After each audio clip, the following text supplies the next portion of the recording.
Buenos días, queridos hermanos. Dios los bendiga.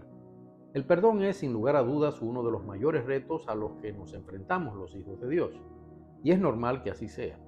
En el acto de perdonar se enfrenta nuestra propia carnalidad, en palabras directas, todo aquello que en nosotros todavía le pertenece al diablo y es manipulado por el diablo, y nuestra espiritualidad, es decir, esas personas que somos de acuerdo a como Dios nos hizo.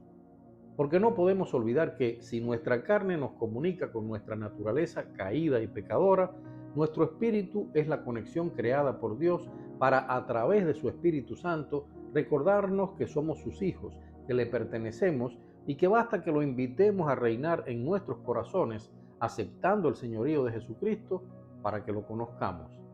En un próximo video hablaré más profundamente de los retos que nos impone y de las victorias que podemos obtener si comprendemos todo lo que nos dicen las Escrituras sobre el poder del perdón en nuestras vidas.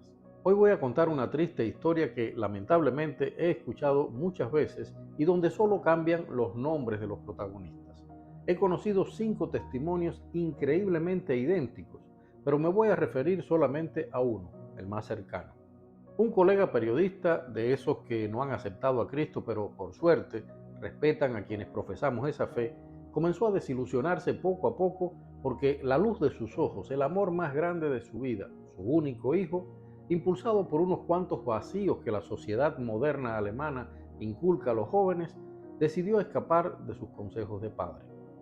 Acá en Alemania, en las escuelas, enseñan que los jóvenes al cumplir los 18 años deben salir de sus casas, irse a vivir de modo independiente y, al menos en mi opinión, muchísimos padres se han plegado a esa irracional costumbre porque eso les facilita la vida, les permite quitarse de encima ciertas cargas de la paternidad que en estos países desarrollados, a causa de las muchas libertades individuales que se disfrutan, pueden resultar muy caras económicamente y muy riesgosas legalmente.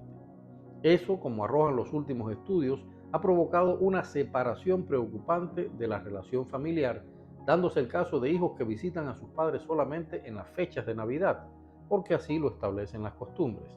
Y ha resultado escandaloso un estudio que muestra que la sociedad alemana padece de un fenómeno terrible, un número cada vez más creciente de ancianos totalmente abandonados por sus familiares.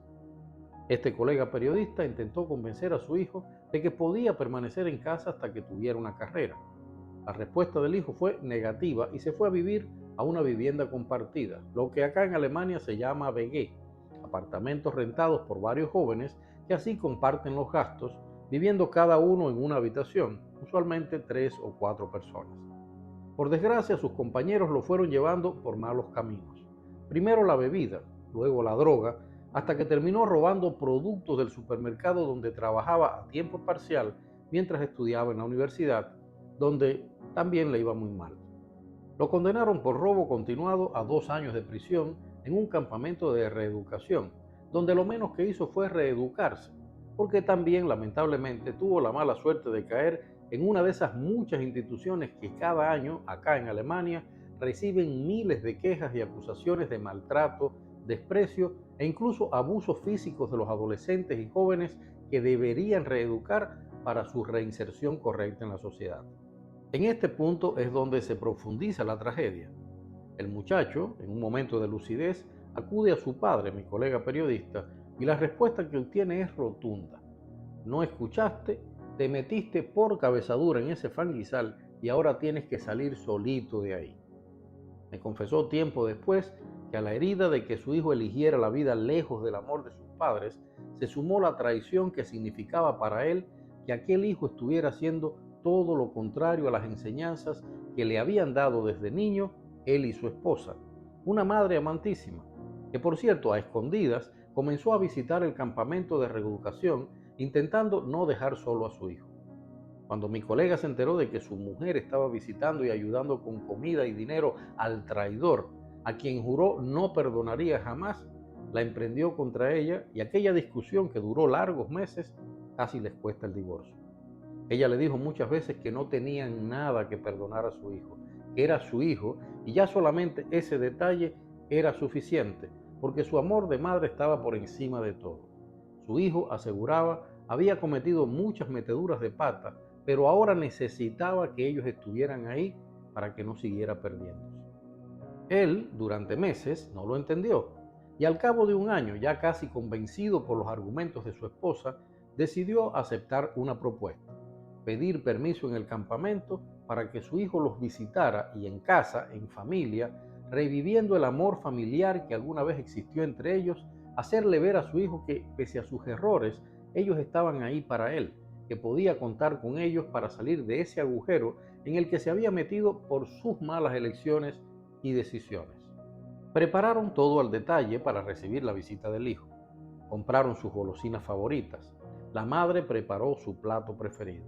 El padre compró un juego nuevo, de ese juego que su hijo, cuando quiso acercarse de nuevo tiempo atrás, le había dicho que echaba de menos jugar, porque durante años, todos los fines de semana, se sentaban los tres ante aquel tablero, el Monopoly, y pasaban ratos muy agradables de diversión.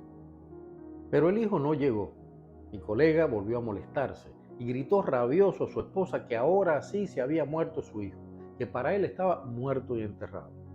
La madre no respondió, llamó al campamento y le dijeron que su hijo no estaba allí. Al día siguiente supieron que su hijo era uno de los 4 fallecidos en el accidente de tren que había sido noticia esa misma noche. El perdón, queridos hermanos, es algo en lo que Dios insiste mucho por razones como las que cuenta este testimonio. Una tarde, casi 2 años después del accidente, mi colega me confesó, con un dolor inmenso que se le escapaba de los ojos, que cada semana iba a la tumba de su hijo a pedirle perdón. Me dijo que desde entonces solamente se hacía una pregunta: ¿por qué no perdoné a mi hijo antes? Recordemos que Dios, en su palabra, nos aconseja no irnos a dormir hasta que no hayamos hecho las paces si hemos discutido con alguien. Nos sugiere que antes de ir a pedir algo a Dios, revisemos nuestra relación con nuestro hermano y si está mal, vayamos y le pidamos perdón. Nos incita a perdonar todas las veces que sean necesarias, 70 veces 7. Quien perdona y pide perdón, nos dice Dios, está en paz con su espíritu. Es decir, queridos hermanos, quien perdona está en paz con Dios. Dios los bendiga.